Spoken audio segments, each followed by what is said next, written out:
Welcome to another Explainer.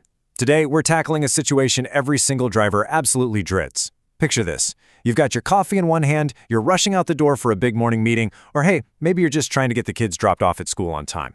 You slide into the driver's seat, turn the key, and nothing. You just get that hollow, mocking click.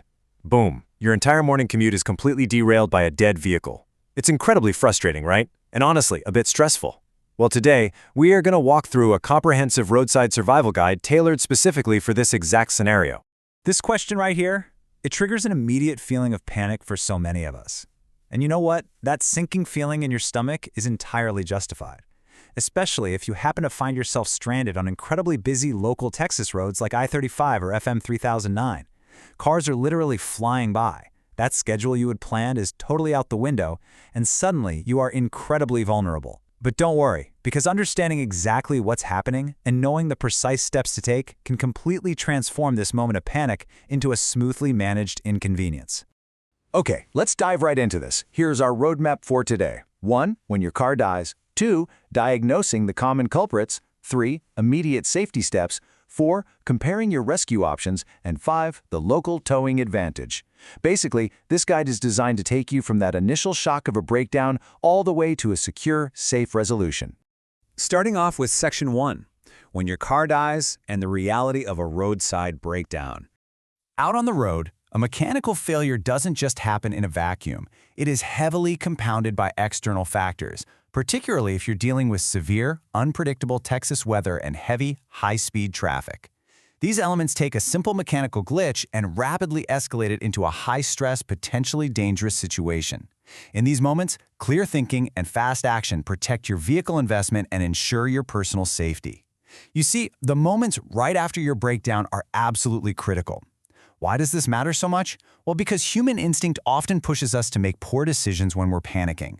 Actually, I want to strongly warn against one of the most common and dangerous mistakes drivers make, attempting amateur repairs right there on the highway shoulder. Getting out of your car while heavy traffic is speeding by just feet away is incredibly risky. We need a much better, safer strategy. Moving to Section 2, diagnosing the common culprits. What is your car trying to tell you? Let's play detective for a second. A car that refuses to start isn't just being stubbornly broken. It's usually trying to communicate a very specific mechanical failure through its symptoms. If we know how to listen, we know exactly what kind of help to ask for. If you've got flickering lights or hear a rapid click, that is almost certainly a battery issue. That's often caused because the brutal Texas heat literally evaporates battery fluid, killing its cranking power. That might just need a simple jumpstart. But if you turn the key and there's complete silence, you're likely looking at a starter or ignition switch failure, meaning your vehicle absolutely requires a tow to a mechanic. If the engine is continuously turning over but never catching, that points to a fuel system failure, like a bad pump or an empty tank. And of course, there's the classic, maddening scenario. You step out to check the engine, a gust of wind blows the door shut, and your keys are sitting right there on the seat. No way, right?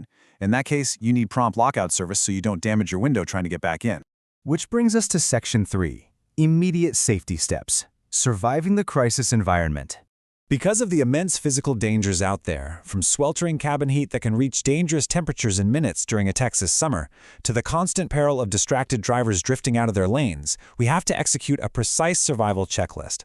Step 1. If your car loses power while moving, firmly grip the wheel and use your remaining momentum to smoothly pull over to the right shoulder.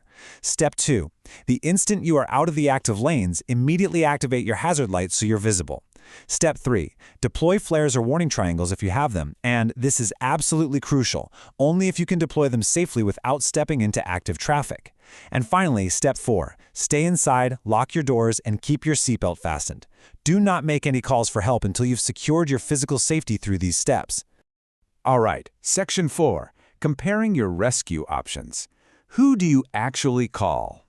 Once you're safe inside the cabin, you generally face 3 primary choices to get yourself out of this mess. Now, what's really interesting about this breakdown is the stark differences here. A DIY repair or relying on a Good Samaritan? Well, the wait time varies wildly, and your safety level is incredibly low because it's highly unpredictable. You're putting yourself at massive physical risk. A national roadside club provides moderate safety, but the wait time jumps to anywhere from 90 to 180 minutes, largely because it relies heavily on third-party contractors. Contrast that with local Schertz towing, the wait time drops dramatically to just 20 to 45 minutes, the safety level is very high, and you have direct communication with local experts. Let's look at why that middle number is so staggering. 180 minutes. That is 3 hours sitting in a sweltering car on the side of I-35. Why does it take so long? Because large, heavily bureaucratic national clubs often route your emergency call through an out-of-state dispatcher. They then have to search a massive, broad network for an available contractor in a completely different county to come help you. It's a convoluted process that causes massive, and sometimes dangerous, delays. And that leads right into Section 5, the local towing advantage, and why local knowledge wins. Relying on a local provider directly mitigates the environmental dangers we've been discussing. Getting a truck to you fast doesn't just save time, it literally rescues you from the dangerous road conditions and soaring temperatures, transforming an absolute disaster back into a manageable inconvenience. When you contrast the two, a national roadside club gives you out-of-state dispatchers, broad, distant networks, and bureaucratic delays. But a specialized local towing service offers deep geographic knowledge, direct, clear communication, and precise arrival times. When you call local, the dispatcher immediately knows the critical difference between Schertz Parkway and Roy Richard Drive. They know the local traffic patterns. They can reroute their trucks around heavy traffic spots or construction zones. That local intelligence completely eliminates frustrating miscommunications. So the crucial point here is that it's not just about speed, it's about the specific professional gear they arrive with. Professional local crews bring climate-controlled cabs to rescue your family from those dangerous road temperatures. They arrive with high-visibility safety gear, heavy-duty winching equipment, and the training to ensure correct weight distribution and secure tie-down points for transport. This is vastly superior and far safer than relying on a well-meaning friend showing up with a fragile, frayed tow strap. The big takeaway here for all of us is proactive preparation. Keep a trusted, local towing number saved in your phone to ensure a licensed professional is always a quick call away. Seriously, don't wait until you're stuck on the side of the road with cars flying by at 70 miles an hour to try and figure this out. By saving that number right now, you gain incredible peace of mind. It all comes down to this one simple question. The next time you turn your key and hear that hollow click, who will you call? Will you risk the wait times and the hazards? Or will you use local intelligence to get safely back on the road? I really hope this explainer has empowered you with a rock-solid roadside survival strategy. Thank you so much for learning with me today. Stay safe out there on the roads, and I will catch you in the next one.